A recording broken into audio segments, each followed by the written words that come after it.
अस्सलाम वालेकुम। Previous lecture जो हमने थ्योरी ऑफ अप्रॉक्सीमेशन एंड सप्लायंस का देखा था, उसमें हमने कुछ बेसिक चीज़ें यूक्लिडियन ज्योमेट्री देखी थी। यूक्लिडियन ज्योमेट्री की डेफिनेशन क्या होती है, फिर हमने देखा था उसमें क्या आइसोमेट्रीज क्या होती हैं। आइसोमेट्रीज बेसिकली वो ट्रांसफॉर्मेशंस होती हैं जो डिस्टेंस को क्या रखती हैं, प्रिजर्व रखती हैं। इसका क्या मतलब है कि अगर आपने कोई इमेज ट्रांसफॉर्म करके एक स्पेस से दूसरी स्पेस में लेके जानी है, तो जितना डिस्टेंस दो पॉइंट्स के दरमियान में पहली स्पेस में होगा, अगर उतने डिस्टेंस दो पॉइंट्स के दरमियान में दूसरी स्पेस के अंदर हो, तो हम कहते थे कि बेसिकली वो जो हमने फंक्शन अप्लाई किया है वो कौन सा अप्लाई किया है, आइसोमेट्री अप्लाई की है। और यूक्लिडियन ज्योमेट्री के अंदर जितने भी फंक्शंस अप्लाई होते हैं वो सारी की सारी क्या होती हैं, आइसोमेट्रीज होती हैं हमारे पास। अच्छा, आइसोमेट्रीज में जो सबसे पहली आइसोमेट्री हम देख रहे थे उसमें वो हमारी क्या थी, रिफ्लेक्शन। रिफ्लेक्शन कल मैंने आपको उसमें लास्ट लेक्चर में डिटेल में बताया था उसमें कि रिफ्लेक्शन बेसिकली क्या होती है, और हमने अगर किसी लाइन को या किसी ज्योमेट्रिकल फिगर को रिफ्लेक्ट करना हो about some line passing through origin at some angle, तो वो भी हमने लास्ट लेक्चर में एक क्वेश्चन किया था हमने। तो कल हम बातें कर रहे थे कि मैंने एग्जांपल दी थी मिरर की। आप अगर आप एक मिरर एक देख रहे हो उसमें, तो आपने एक ऑब्जेक्ट अगर अपने हाथ में पकड़ा हुआ है, ये बॉल पॉइंट अगर आपने पकड़ी हुई है और आप मिरर में अगर इसका बॉल पॉइंट का इमेज देखें, तो जितना डिस्टेंस इन दो पॉइंट्स के दरमियान में आपके हाथ में इन दो पॉइंट्स में नज़र आ रहा होगा, इतना ही मिरर की दूसरी साइड पे नज़र आ रहा होगा। इसका मतलब है कि रिफ्लेक्शन एक ऐसी ट्रांसफॉर्मेशन होती है कि जो डिस्टेंस प्रिजर्विंग होती है। रिफ्लेक्शन में दो पॉइंट्स के दरमियान में या एक जो इमेज के पॉइंट्स होते हैं उनके दरमियान में डिस्टेंस चेंज नहीं होता। लेकिन ये तो हम बात में कह रहे थे ना, उसको मतलब ज़ुबानी हम बात कर रहे हैं उसकी। तो आज हम मैथमेटिकली प्रूव करने जा रहे हैं कि रिफ्लेक्शन जो है बेसिकली, आज हमारा जो पहला क्वेश्चन है वो क्वेश्चन है, show that reflection is distance preserving transformation. तो हम बेसिकली क्या करेंगे, दो पॉइंट्स लेंगे हम डोमेन के अंदर, और हम क्या प्रूव करेंगे कि रेंज के अंदर दूसरी स्पेस के अंदर भी जाके दो पॉइंट्स के दरमियान में डिस्टेंस क्या रहेगा, सेम रहेगा। अच्छा जी, अब अगर मैंने चूँकि इसको शो करना है कि ये डिस्टेंस प्रिजर्विंग ट्रांसफॉर्मेशन है, तो डिस्टेंस मिनिमम कितने पॉइंट्स के दरमियान में फाइंड किया जाता है, दो पॉइंट्स के दरमियान में। तो ज़रा देखें इसको शाबाश। Let P1 x1 y1 and P2 x2 y2 be two points in R square.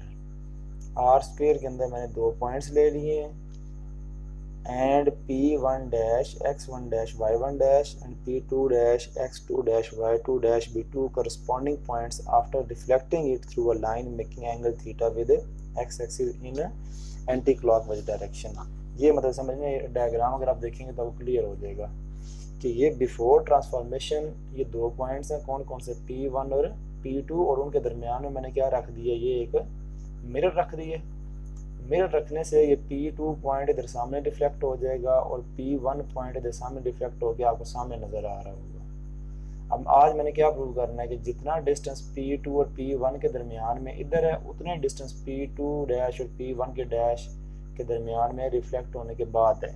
ठीक है, तो इसको हम देखते हैं। अच्छा जी, और दूसरी बात हमने कल क्या देखी थी कि अगर आपने किसी भी पॉइंट को रिफ्लेक्ट करना हो, तो कल ये मैंने डिटेल में बताया था आपको लास्ट लेक्चर में कि हम क्या करते हैं, उसके साथ मैट्रिक्स ऑफ रिफ्लेक्शन क्या कर देते हैं, मल्टीप्लाई। और मैट्रिक्स ऑफ रिफ्लेक्शन हमने लास्ट लेक्चर में प्रूव किया था कि cos 2 theta sin 2 theta sin 2 theta minus cos 2 theta होता है। ये बकायदा हमने डेरिवेशन की थी लास्ट लेक्चर में। तो आज बेसिकली हम कितने पॉइंट्स ले रहे हैं, दो पॉइंट्स ले रहे हैं ना, P1 x1 y1 P2 x2 y2। और मैंने जब P1 रिफ्लेक्ट होकर दूसरी साइड पे चला गया तो वो क्या बन गया, P1 dash x1 dash y1 dash.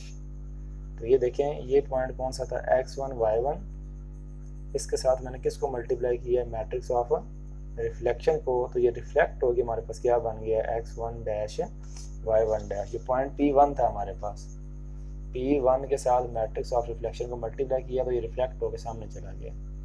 Similarly x2 y2 के साथ मैट्रिक्स ऑफ रिफ्लेक्शन मल्टीप्लाई करूंगा जब मैं, तो ये क्या बन जाएगा मेरे पास, x2 डैश y2 डैश, मतलब P2 रिफ्लेक्ट हो कहाँ पे चला जाएगा, P2 डैश की जगह पे। अब अगर 1 से मैट्रिक्स को मल्टीप्लाई करूँ तो x1 डैश किसके इक्वल आ जाएगा, आपको पता है पहली रो पहला कॉलम, दूसरी रो पहला कॉलम, इस तरह मल्टीप्लिकेशन हुई है ये वाली। x1 dash is equal to cos 2 theta into x1 cos 2 theta बन गया, plus y1 into sin 2 theta, ये sin 2 थीटा आ गया। y1 डैश किसके इक्वल आ गया, x1 into sin 2 theta minus y1 into cos 2 theta के इक्वल आ गया। अब उसके बाद फिर जो ये हमारा दूसरा जो मैंने मैट्रिक्स बनाया था जो रिफ्लेक्शन थी किसकी, बेसिकली पॉइंट की P2 की, अगर मैं इससे मैट्रिक्स से इक्वेशंस बनाऊँ तो क्या बनेंगी, x2 dash is equal to x2 cos theta plus y2 sin theta और y2 डैश इसके इक्वल आ जाएगा sin x2 sin 2 theta minus y2 cos 2 theta. ये जैसा मैट्रिक्स की आप मल्टीप्लिकेशन करते हैं ये सिंपल उसी तरह मल्टीप्लिकेशन करके हमने ये चार रिलेशन यूज़ कर लिए, बना लिए, इनको हम आगे चल के यूज़ करेंगे। अच्छा ये वो चार रिलेशन बनाने के बाद नेक्स्ट अब मैं क्या सपोज करने लगा हूँ कि let D be distance between P1 and P2। ये P1 और P2 कौन से पॉइंट हैं, बिफोर रिफ्लेक्शन।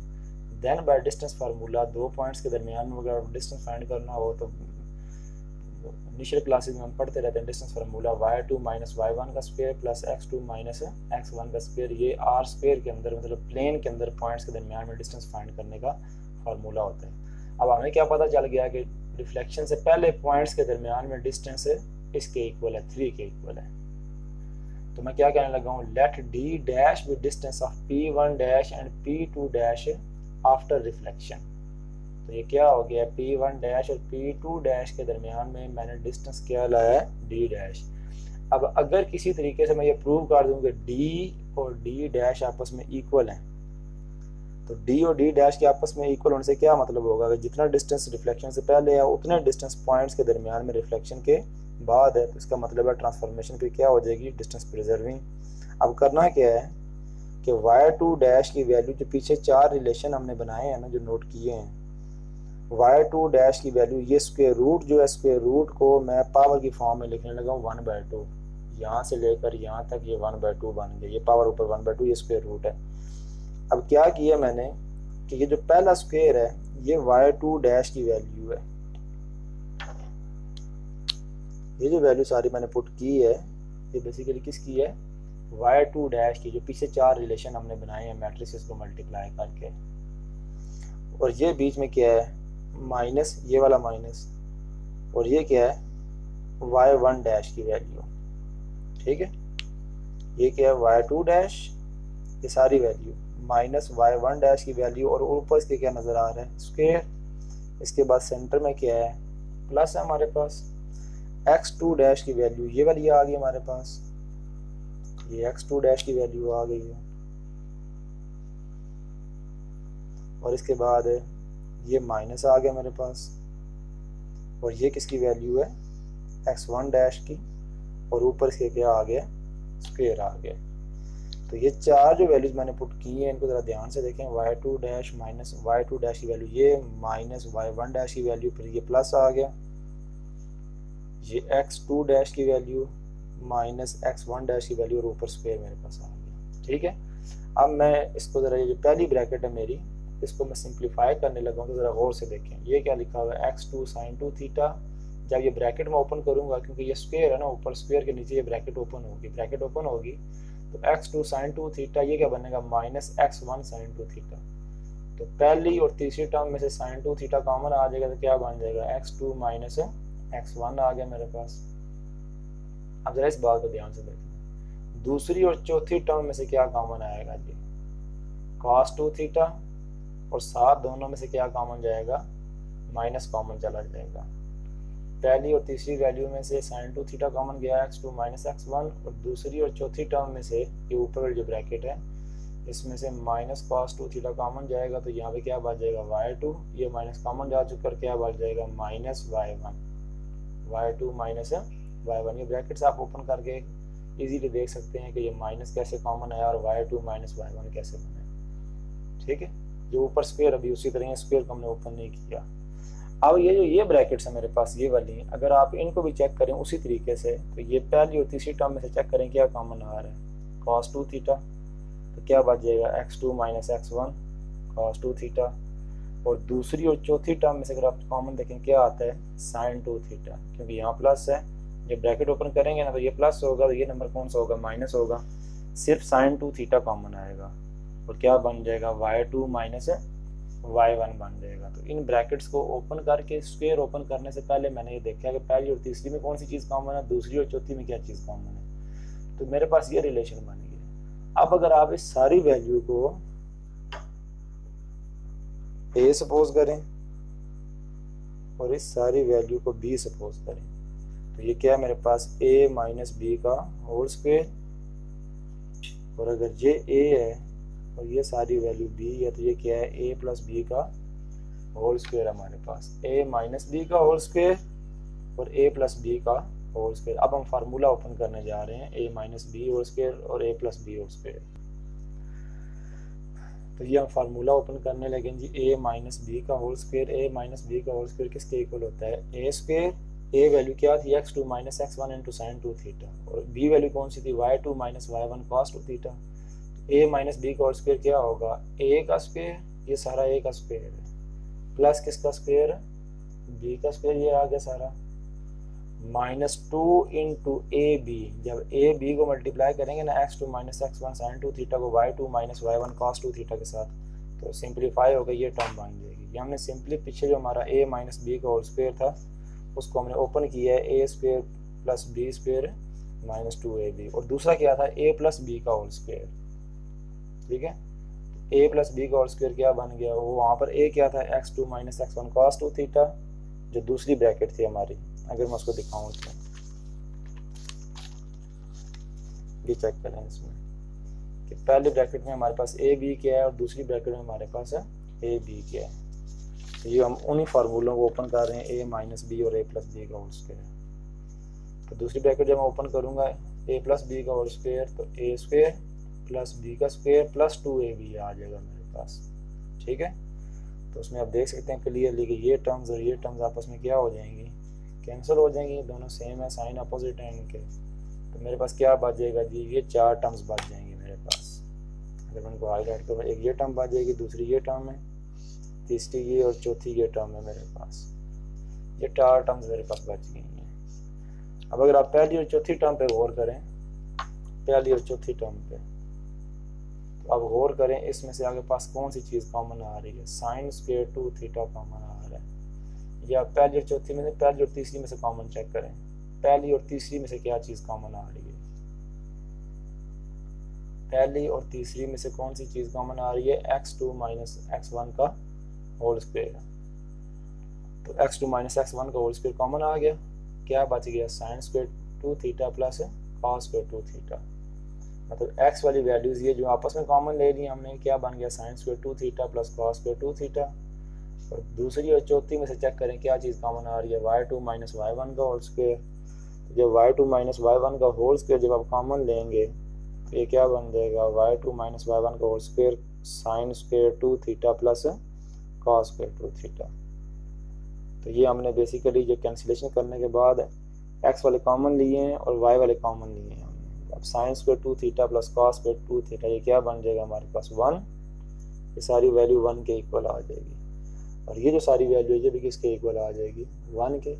तो मेरे पास बाकी क्या बचेगा, b dash is equal to x2 minus x1 का whole square plus y2 minus y1 का whole square.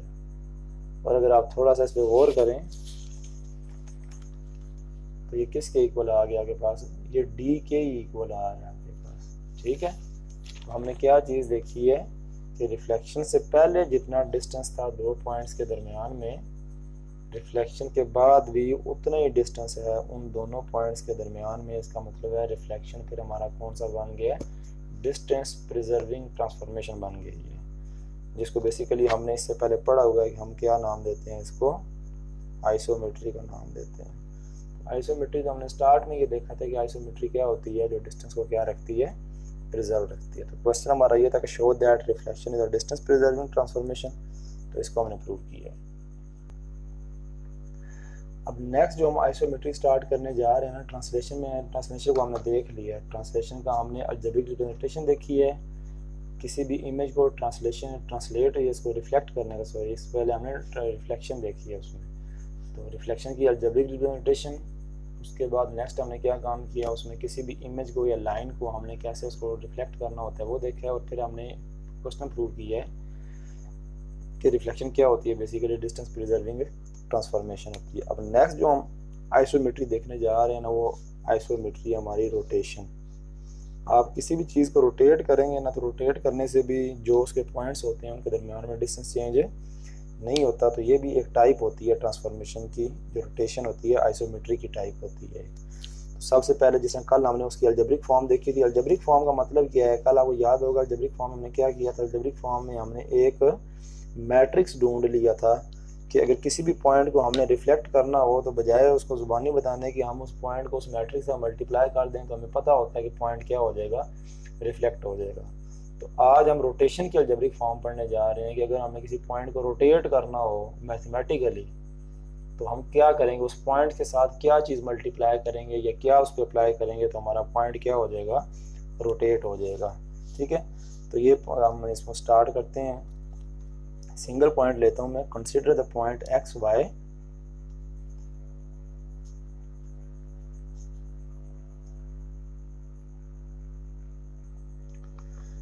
Consider the point PXY to be rotated through an angle theta in anti-clockwise direction about origin। अब जरा देखिएगा rotation में हम क्या discuss करने लगे। रोटेशन में हमारे पास ये पॉइंट P है जो इनिशियली एक्स एक्सिस के साथ कितना एंगल बना रहा है, फाई एंगल बना रहा है।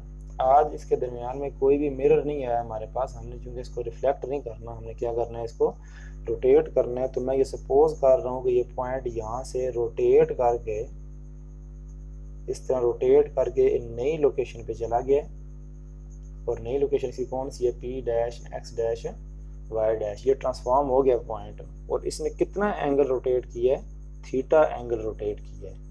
पहले इसकी इनिशियल पोजीशन ये वाली थी, ठीक है, इनिशियल पोजीशन पे ये कितना एंगल बना रहा था, फाई। अब जब ये रोटेट करके नई पोजीशन पे चला गया है तो स्टार्टिंग पोजीशन से फाइनल पोजीशन तक इसने कितना एंगल कवर किया है, थीटा। तो अब अगर मैं कहूँ कि पी डैश का एक्स एक्सिस के साथ कितना एंगल है, तो ये हमारे पास कितना बन जाएगा, बेसिकली थीटा प्लस फाई बन जाएगा हमारे पास। उस डायग्राम से क्लियरली इसको देख सकते हैं। तो पी का एंगल एक्स एक्सिस का फाई है और पी डैश के एंगल कितने हैं, थीटा प्लस फाई हो गया हमारे पास। तो हम देखते हैं आर्टिकल स्टार्ट करते हैं। Consider the point P x Y to be rotated through angle theta in anti clockwise direction about origin. और हमने कल पढ़ा था किसी भी पॉइंट के पोलर कोऑर्डिनेट्स अगर लिखने हो तो कैसे लिखते हैं, उस पॉइंट का डिस्टेंस देखते हैं ओरिजिन से, उसका पहला कोऑर्डिनेट होता है, और उस पॉइंट वाली लाइन का एंगल देखते हैं एक्स एक्सिस के साथ, और वो उसका सेकंड कोऑर्डिनेट आ जाता है। तो चूंकि पी के अगर पोलर कोऑर्डिनेट लिखने हैं तो उसका पहला पॉइंट डिस्टेंस आर है और उसका एंगल कितना था, phi. The polar coordinates of P x Y, तो देखें जरा पी डैश के कोऑर्डिनेट्स क्या बनेंगे, polar P dash R theta plus phi will be polar coordinates of point P dash. बात समझ आ गई इसमें। अच्छा जी, अब नेक्स्ट क्या है इसमें, अब आपको पता है कि जब हम ट्रांसफॉर्म करते हैं कार्टेशियन कोऑर्डिनेट्स को पोलर कोऑर्डिनेट्स के अंदर, तो उनकी ट्रांसफॉर्मेशन इक्वेशन कैसे किसी पॉइंट की लिखी जाती हैं। ये जो मैंने लिखी हैं, ये मैंने कौन से पॉइंट के लिए लिखी हैं, फॉर पॉइंट पी लिखी है मैंने। x is equal to are cos phi और y is equal to are sine phi, ये वैल्यू मैंने फॉर पॉइंट पी लिखी है। और अगर मैं पॉइंट पी डैश के लिए लिखूंगा इक्वेशंस, तो आपको पता है क्या रिलेशन होता है उनका, कि पहले डिस्टेंस आता है x is equal to r, उस पॉइंट का डिस्टेंस मैं रोटेट करके लेके गया हूँ ना, तो जो p का डिस्टेंस है वही p डैश का होगा, डिस्टेंस चेंज नहीं होगा इनका। ये भी r था और ये भी क्या होगा, r होगा मेरे पास। तो अगर मैं x डैश का लिखूंगा रिलेशन, तो क्या होगा, r into cos theta plus phi. जिस पॉइंट के कोऑर्डिनेट्स को मैं चेंज कर रहा होता हूँ, मैं उस पॉइंट का एंगल देखता हूँ कितना है, x dash is equal to are cos theta plus phi, y dash is equal to are sine theta plus phi. ये पॉइंट p डैश के लिए हो गया। अब कॉस अल्फा प्लस बीटा का formula, cos alpha plus beta का formula open करेंगे शाबाश, cos alpha cos beta minus sine alpha sine beta, और r को मैंने क्या कर दिया, मल्टीप्लाई कर दिया। अब y dash r sine theta plus phi, तो साइन अल्फा प्लस बीटा का formula sine alpha cos beta plus cos alpha sine beta, और r को मैंने इनके साथ क्या कर दिया, मल्टीप्लाई। अब r cos फाई देखिए जरा किसके इक्वल है, x के। तो ये जो वैल्यू है ये किस में चेंज हो जाएगी, x में। और ये क्या लिखा हुआ है, r sin phi, r sin phi किसके इक्वल है, y के, तो ये y में चेंज हो जाएगी।